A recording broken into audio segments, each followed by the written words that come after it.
What is up? And welcome to another episode of the All Basketball Podcast.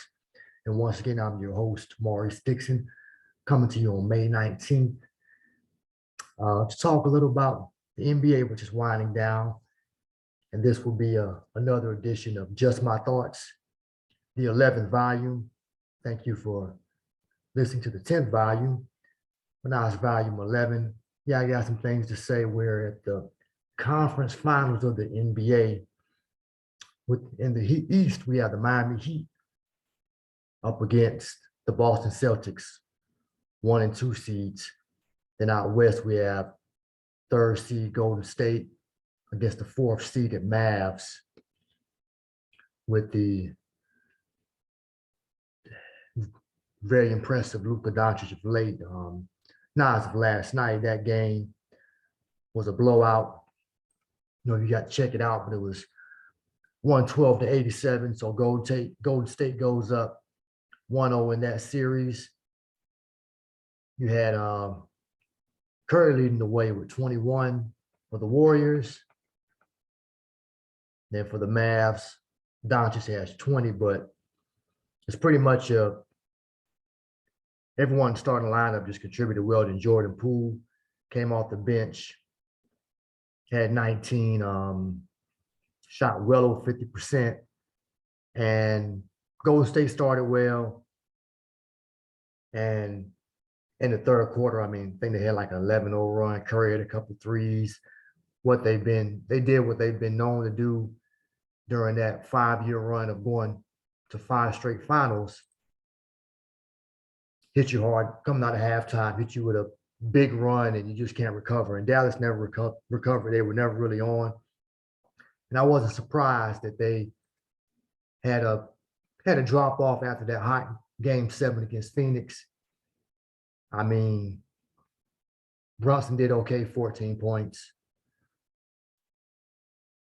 Dinwiddie, 17 off the bench, so that's impressive. Game travel. But just wasn't their night. Luka was off 6 of 18, only hit 3 of 10 3-pointers, 7 turnovers is not going to cut it. So Golden State threw a bunch of different defenses at him, and he wasn't on because he had been looking really unguardable, especially in the latter half of that Sun series. With the half spin step back three, that's just just what a move, and to be able to knock down a three from that deep. And I know he's 6'8", so he has a lot of leverage in shooting, but I kind of messed around and did that motion in the gym. I was like, wow, for him to make a shot that deep consistently against a bad matchup or whoever he's matched up against, really tough shot, but not too much was working, so I'm not too surprised. I see Golden State winning this series, even though the Mavs took 3 of the 4 during the regular season. Golden State lineup was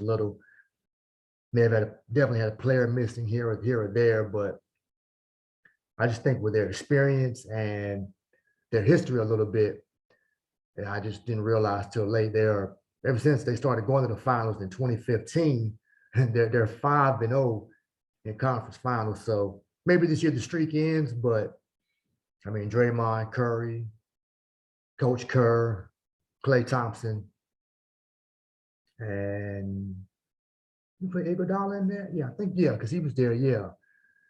But he isn't playing due to injury, may not play, but they get to this point, they've been 5-0. A couple of those years, okay, with when Durant joined, for 3 of those years, it was unfair, but they still were healthy enough and still managed to, once they got to the conference finals, to win that series.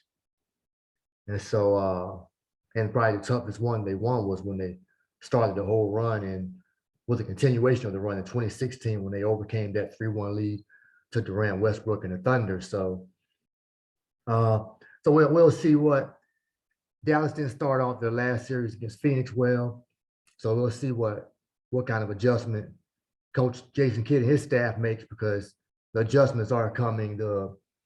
I'm not going to sit there and say, oh, the series is over, such a bad mismatch, because Luka Doncic, he creates a lot of problems. You can't speed him up.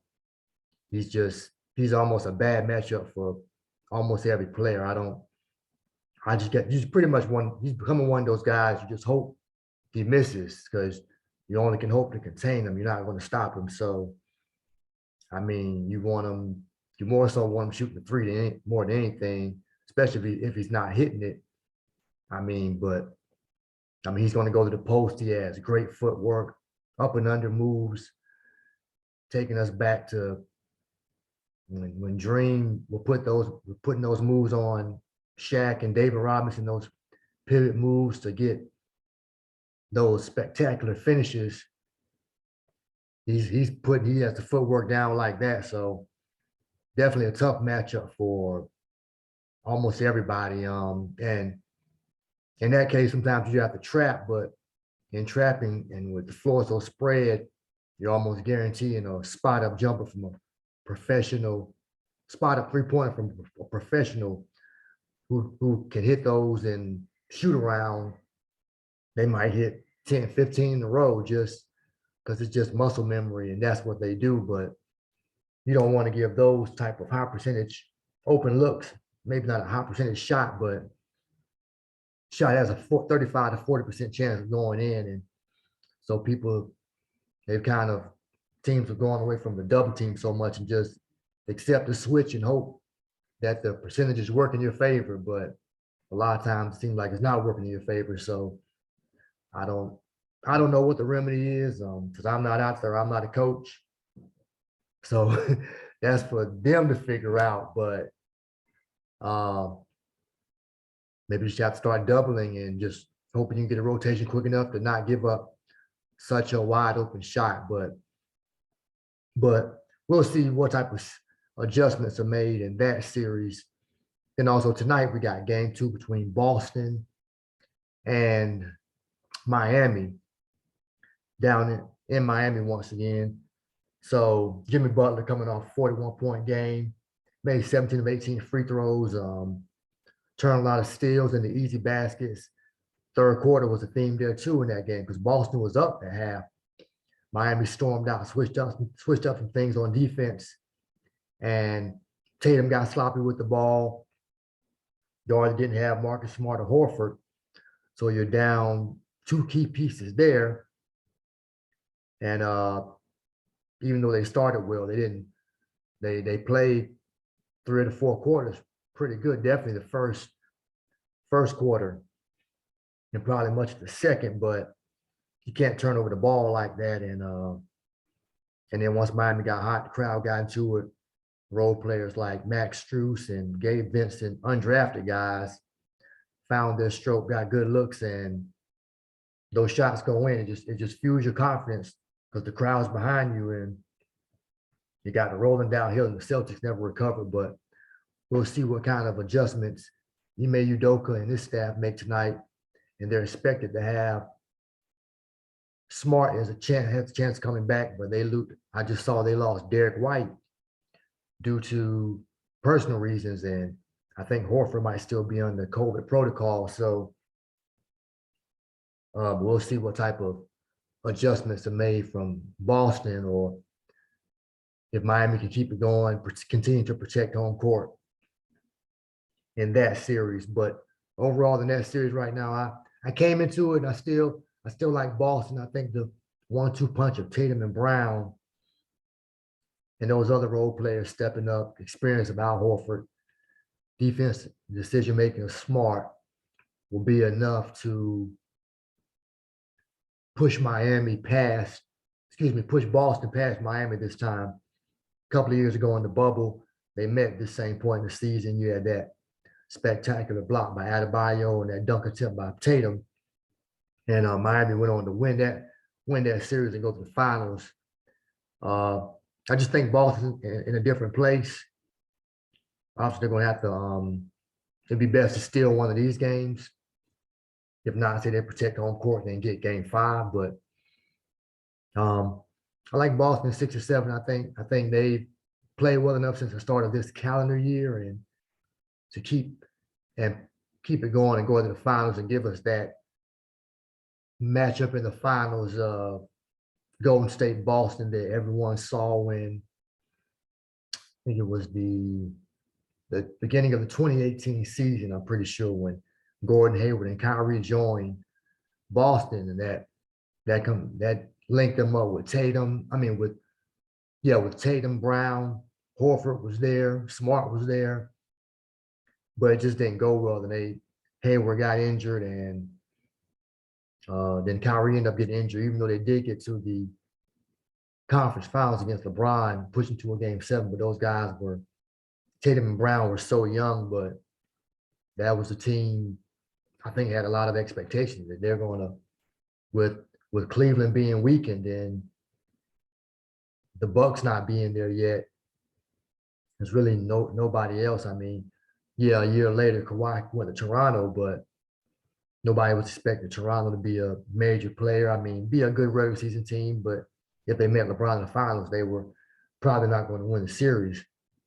And I think they pretty much did meet them in the East Finals, and then they met them earlier in the second round, somewhere in there, and they didn't win that series. So it was expected Boston would get back to the finals for the first time since 08. I'm sorry, since 2010 when they lost to the Lakers. But if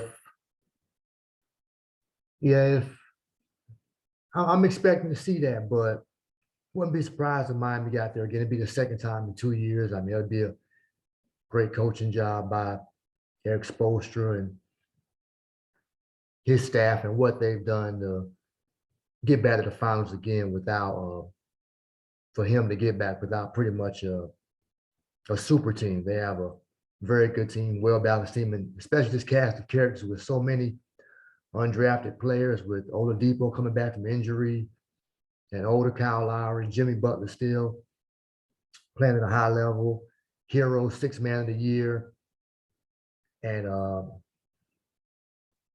Adebayo being better. But we'll see how that game shakes out tonight. Should be another good one. Hopefully closely contested. You get around this time of the season, you want a lot of closely contested games because it's only one more series, and then that's a wrap for the 21-22 season. I also wanted to close the book on some of these teams that just were eliminated. I'll start with in the East with the Bucks. Giannis did all he could.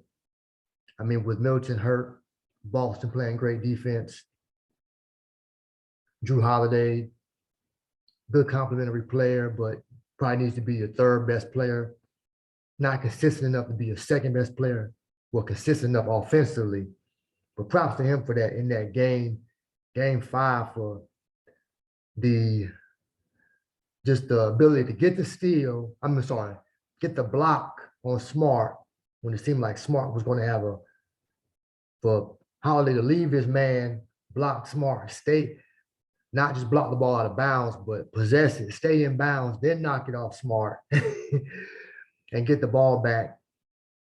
And then on the final play, when Boston had a chance to tie with the 3 and Smart coming up court just to strip him clean, when Smart kind of mishandled it a little bit too, because on that opposite wing, I think Tatum was wide open. I don't know if the pass would have had too much air under it, I think Giannis could have took it. But Brown was also mainly in Smart's path, his sight line. And I think he was probably looking to get it to Brown, but he kind of fumbled it a little bit. But and then Holiday stripped it. I mean, just 2 great defensive plays right there. And to do it against the defensive player of the year took me back to the 90s when the Bulls played great defense. I mean, especially that play in the 93 playoffs when Pippen, Jordan, and Grant just smothered Charles Smith.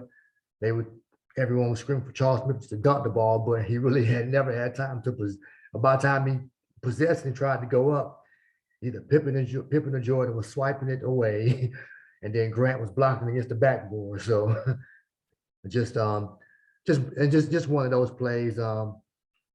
As far as the playoffs, up there with LeBron's chase down block against the Warriors. I mean, Adebayo's block on Tatum on that dunk attempt, Giannis in last year's finals, ability to play the screen and roll correctly and get back and block the lob attempt to Ayton. But Giannis did all he could. I mean, with Middleton being hurt, he definitely played all out, gave all he had. I mean, he can't do everything. He can't hit threes. I mean, he has to depend on the other guys. And for them to go 4 of 22 or somewhere in that ballpark, overall was just terrible. Holiday didn't make a three. Connaughton didn't give you anything. Matthews, Grayson Allen.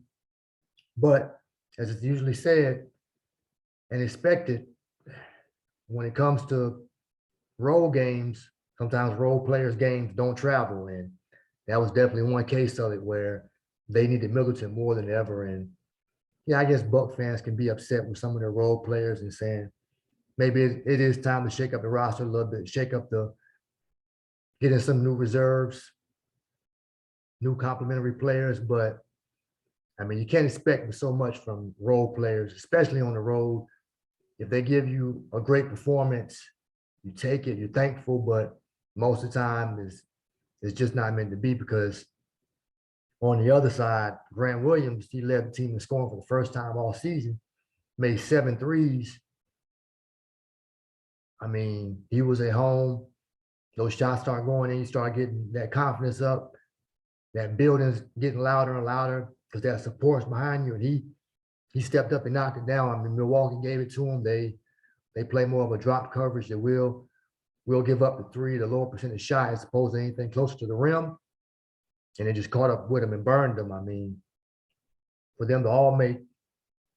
Williams to make that many threes and then Tatum to add to it, Brown have a solid game. It just was too much for Milwaukee, too much for Giannis to overcome. And Milwaukee had game 6 and the momentum going back home, but Boston came out focused. Tatum scored over 40, so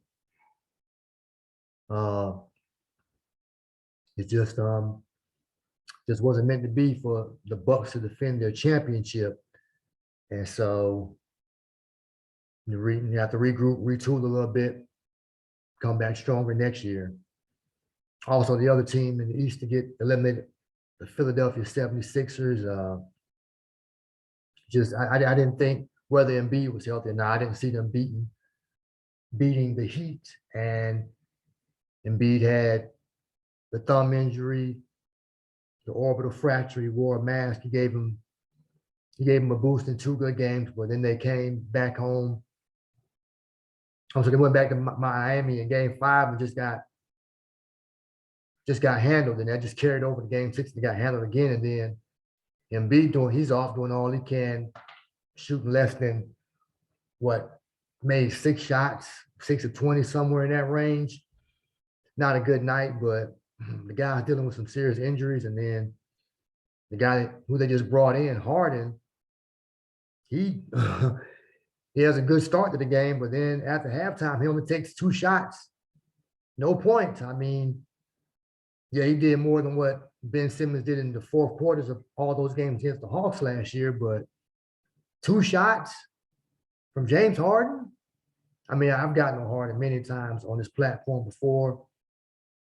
I don't know what it is, but I know it is all about money, but for you to be up for that huge contract they can offer you, and with the season on the line, that should make things urgent enough to let me go out and give maximum effort, help these guys try to force the game 7, give us one more chance. But 2 shots in the second half, and the explanation was the ball just didn't swing back around to me. I mean, you got to get in some guys' ears, or you have to move without the ball a little bit. I mean, I don't know, but Harden hasn't been moving. I mean, once he passes, he kind of spots up, most takes a few steps back towards half court, really out of threatening 3-point range or respectful 3-point range for him. So once he gets rid of the ball, he's kind of out of play. So he's kind of gone to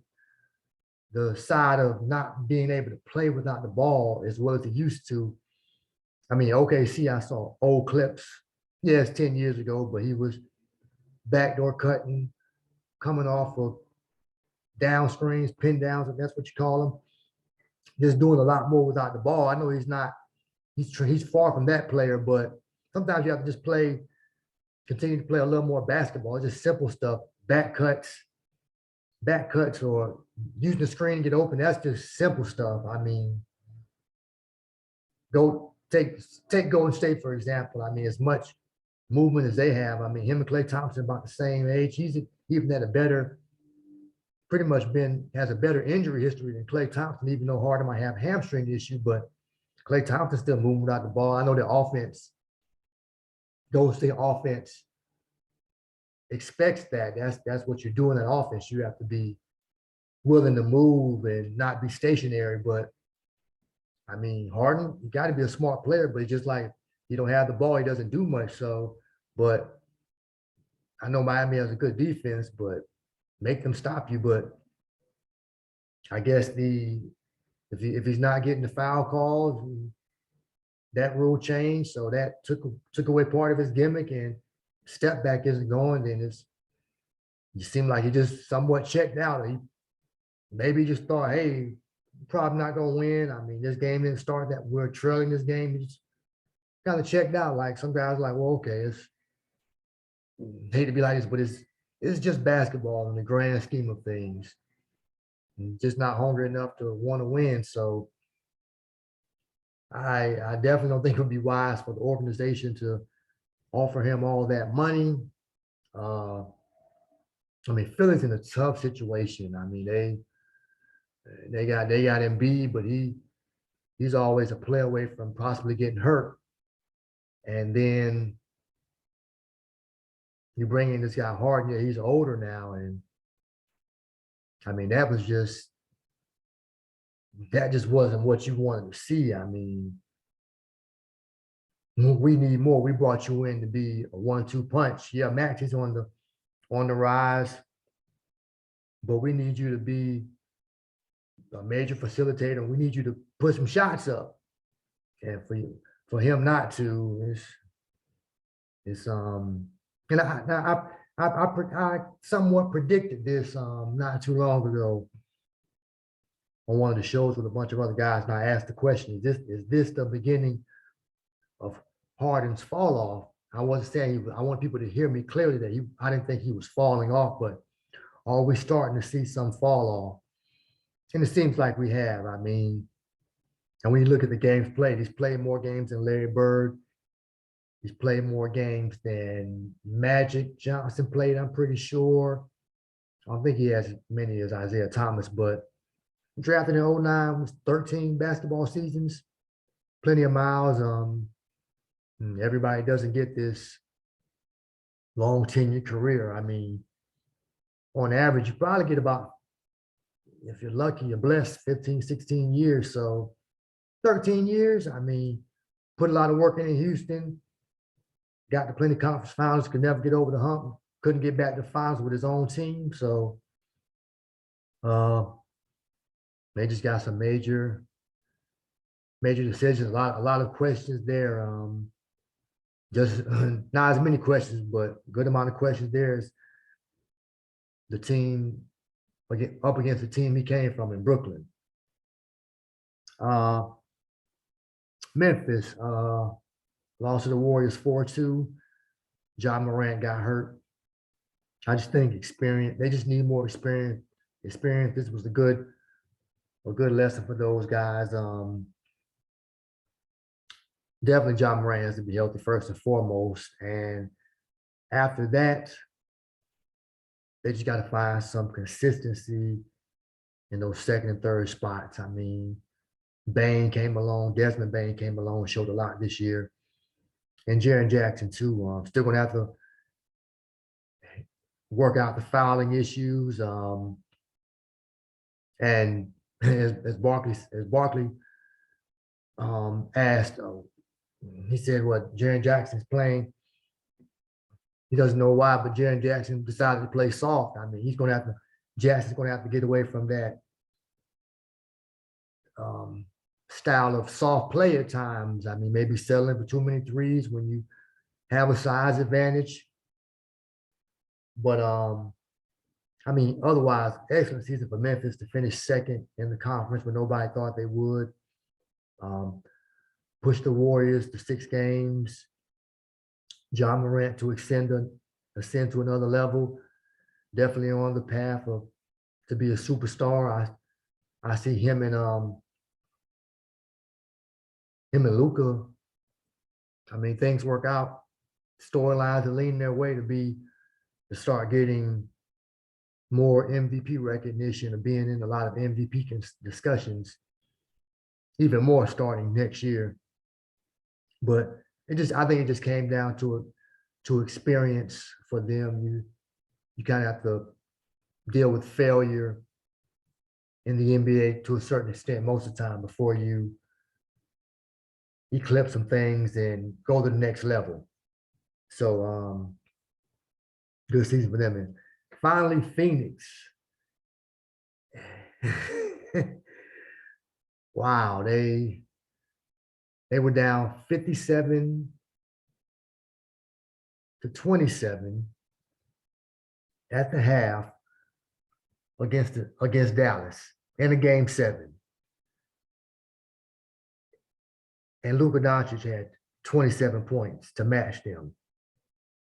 I mean, just couldn't score. I mean, just simply blasted. I mean, then I shout out to Cornelius. I mean, he texts me always thankful for his contributions when he comes on the podcast. He asked me, what do you think went wrong with Phoenix? And I was just like, it's just the saying is sometimes the nerves just get the best of people, but the nerves clearly got the worst of them. In that case, I mean, you can't knock down a shot. Booker, Paul, everybody's off. I mean, you're at home, game 7, and that happens. It's really unexplainable, but I mean, the pressure just proved to be too much. I mean, only really way to clearly explain it. I mean, then Ayton had some issue with Coach Williams, and he didn't play much that game, and he has a contract situation coming up. Chris Paul just turned 37, and that and as everyone was saying, when he turned 37, it's like they say the saying, a guy gets old in the ring, he got old on the court. All of a sudden, like he was turning the ball over like crazy. And then after those first 2 games, those last 5, he really wasn't impressive. Foul trouble, turnovers. And I mean, they had no answer for Luka. I mean, he was hitting tough shots, and he came out on fire in that game. And then Brunson added to it. Dinwiddie had the game of his life. And now in that game, on the other end of the spectrum, role players, their game traveled. I mean, it traveled big time for Dinwiddie and Jalen Brunson. And they just destroyed Phoenix. I mean, I didn't see that coming. I definitely saw Phoenix Golden State matchup in the conference finals, but I was surprised, pretty much like probably a lot of people. But once Jason Kidd and staff and Luka figured something out, and Phoenix didn't have a great counterpunch, the right defense. I mean, Cam Johnson or Luka wasn't the answer. He was just, I guess, hunting switches, getting 8 on him, getting embarrassing Cam Johnson, Chris Paul, Booker, whoever. Then your best defender, Bridges, and your other good defender, Crowder, they had no answer either. So, just like, I don't know, you just just couldn't come up with a game plan quick enough then. But then you got to be able to score on the other end. And when you can't go on a run and you're down so many points, I mean, the game pretty much is over at halftime. Just a bad way to go down. And it just seems like Chris Paul isn't, they say he may have had some type of injury, and it may have hampered him once again, like it's done before so many times in the past for him in the playoffs. I mean, but I mean, he was out there, and now he's the first player to lead 5 series 2-0, and to lose those series. Yeah, he's done more than any other NBA player. So, I mean, wow. I mean, just some collapses. So I think last year was their best chance. They got so close, but they came out. The crazy thing was they came out the way they came out. So this year was so right on the money. I mean, got the best record. Started a little weird, but then they went on a win streak and then beating the good teams. I mean, 64 wins, the only team to win over 60 games.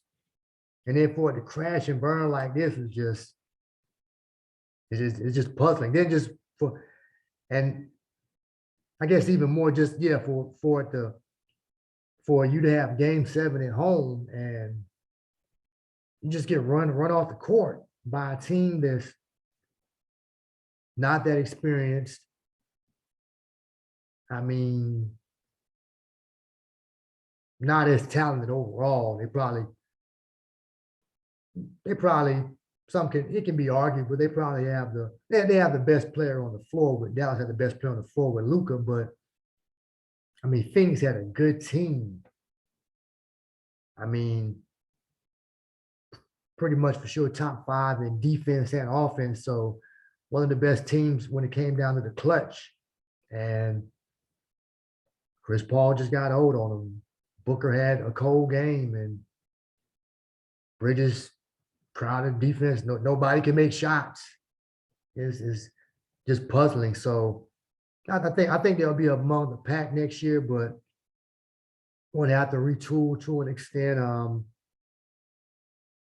Maybe get somebody there who can, at that point guard position, who can be dependable and give Chris Paul a break for a lot of the season. But it's no guarantee that's going to work either, because this guy's track record is the deeper he gets in the playoffs, or the more the pressure goes up, the more likely he's going to fold. Either just a bad turnover in the most crucial time, or his body's just going to fail him. And now he's older, where the chances of his body failing him are much higher. But just crazy to see the Suns go down like that. Not even in a closely contested game, but just to get debacled, as the homie Frank would say. Thanks Frank for all the time you come on the podcast as well. For them to get debacled at home in game 7 is just was just puzzling. Yeah, that's pretty much about it, folks. There's been a lot of buzz going around with Patrick Beverley's been on ESPN, putting in his 2 cents, trying to set himself up for his career after basketball, but saying a lot of hot take type things, a lot of things that people agree with, don't disagree with. I guess giving you the real. I respect it.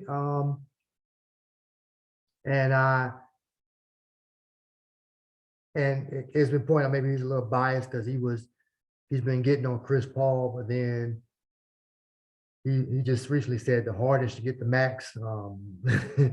That's definitely showing bias. He doesn't like Chris Paul. Okay, cool. Whatever happened between them, but he was. I know Matt Barnes recently said that Beverley shouldn't be saying what he's saying about Chris Paul or whoever, because he isn't at the level. He doesn't have the cachet. He's not respected enough. Doesn't have that type of respect in the league. But I disagree. I mean, this is opinion. I mean, nobody likes criticism, but it doesn't matter where it comes from. You can be critical. I mean, I'm sitting here, I can be critical Yeah, I didn't play in the NBA or at a certain level of basketball, but I still have an opinion. And just because now, if you don't like it, then I can understand that if you have a different viewpoint, all good and well. But you can't have, I agree with what Rob Parker and Chris Broussard was saying when guys always say, well, you never played in the league, so you don't have the right to criticize. But then when guys who played in the league at the level of Barkley and even Shaq, a champion, guys get sensitive too. So it basically the whole thing comes down to people just don't want to be criticized. Yeah, it's tough to be criticized. If someone was to criticize me about this platform I'm taking right now, yeah, I wouldn't like it, but I just have to be a man enough to say, well, that's your opinion. Then I have my opinion, so I can be critical. So it doesn't somewhat just because someone isn't at a certain level doesn't mean they shouldn't be able to be critical because it's just their opinion. And if you want to call it hate, you can call it hate. But so, I mean, I'm definitely not against what Beverly was saying. I'm not for all of it. I'm not against all of it. But but if he feels a certain way about and said this is how people feel about Chris Paul and it's true, then so be it. It's his opinion. And writers, whoever, former basketball players, analysts, we all have an opinion. I mean, sometimes you have to give a strong one. Sometimes you want to keep it real. Sometimes you don't want to keep it real, but he decided to keep it real and say what's out there if that's the truth. Now, if he's just trying to say stuff to get attention, then that's not cool. But I guess he seemed pretty genuine. He's probably a pretty straightforward guy. I mean, he has some level of respect around the league, so he's entitled to his opinion like everyone else. So I guess my whole point of saying this is just don't people shouldn't okay if I have an opinion, if I haven't done something, then if I'm critical, I just can't be, you just can't discredit me because I haven't reached a certain point. But I have eyes, I can observe, I can make critiques, it makes me form an opinion. And it just is what it is. It's just, I think it's just lazy to just say, well, you never done it, so you can't speak on it. But if I've watched enough, if I've wrote enough, then I can have an opinion. And obviously something that I haven't invested much time in, I won't speak strongly on. I mean, it has to be some wisdom in it as well. But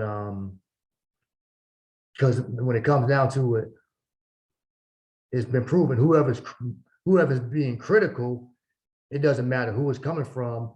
If someone doesn't like it, they can't say, because they can't say Shaq doesn't know he doesn't play. They just don't like his criticism because he's played enough. He has, what does he always say? He has G14 classification. So what can they say? So if you mad at what he said and you mad at what Patrick Beverly said, then yeah, it's two different level of players, but then you have writers and analysts coming in, or columnists, and you just can't hit them with, oh, you never played. Well, I can just shoot back and say, well, you didn't study the point that I studied, that you didn't write the stories that I wrote. So it's an interesting topic. People just have to respect opinions, whether you like them or not. And so it is what it is. That's my time, folks. That's all. Appreciate you all for listening to the All Basketball Podcast. Remember to subscribe on whatever platform you get the podcast on.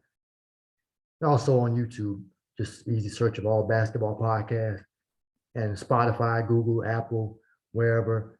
Search the same name, All Basketball Podcast, and you'll see the podcast hit that subscribe button so you know when I release the show. I greatly appreciate you for listening. Once again, I'm your host, Maurice Dixon, with another volume of Just My Thoughts. Until next time, peace and be blessed in Jesus' name.